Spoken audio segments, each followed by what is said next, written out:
brand new, much smaller Toronto City Council attends their very first meeting since the October election. It was mostly a day of ceremony. The mayor and councillors were sworn in, and the mayor made his first speech to his new council, including 4 members elected for the very first time. Afterwards, they all came down here to the City Hall Rotunda for a little post-meeting celebration. That's where we caught up with some councillors and asked them how they're feeling now that the hotly contested smaller council will have to get to work.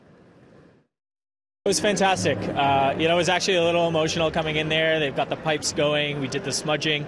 And you're in a room full of supporters, of course, my friends and family, but everyone's friends and family. And you feel that warmth and that energy and that positivity. And it was a really great experience. It always feels like the first day of school. You know, you're a little nervous on the way down here. You're going to meet your new class. You don't quite know how to, what to expect, and you meet some of the, the new kids for the first time.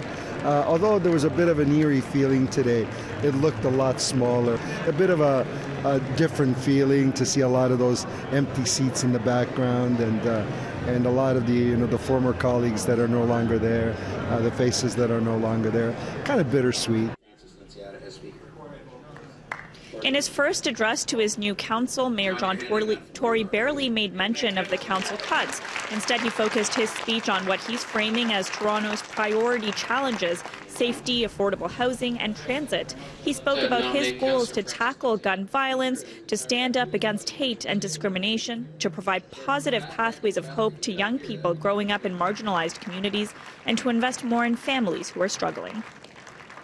Putting aside for this moment how we got here in this number, I hope that in the cause of showing the best of local government, showing the best of Toronto and the best of the talented people who were elected here to this council and here in this chamber today, that we will be able to discharge our duties in a way that people can be proud of and that can show just how much we can do together.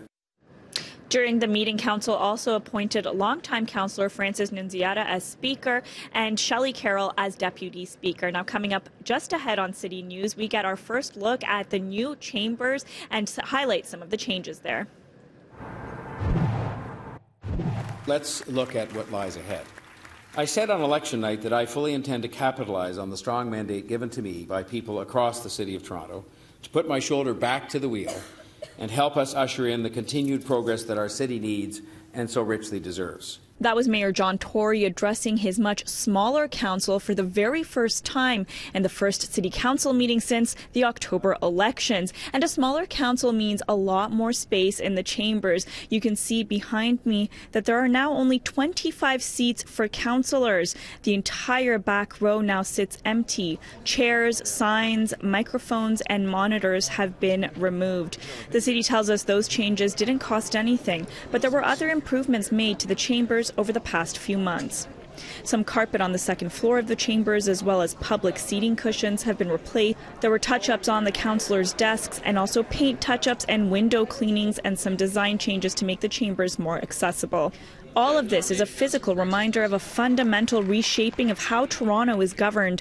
Mayor Tory shared his hopes for his second term after he was sworn in. I was tempted to say, where is everybody? And then I thought, well, during the formal proceedings, that might be misunderstood. It's going to be different. It's going to be different in terms of the work that people have to do. I mean, there are still, as I've been saying, 3 million people out there to be served. There are still big issues to be dealt with. And so it's going to fall upon us now as a smaller council to organize ourselves in a way that allows us to do that work, to get it done as productively as we can. And that's exactly what we'll set about doing tomorrow and a week from tomorrow. But it'll be a challenge and it'll be very different.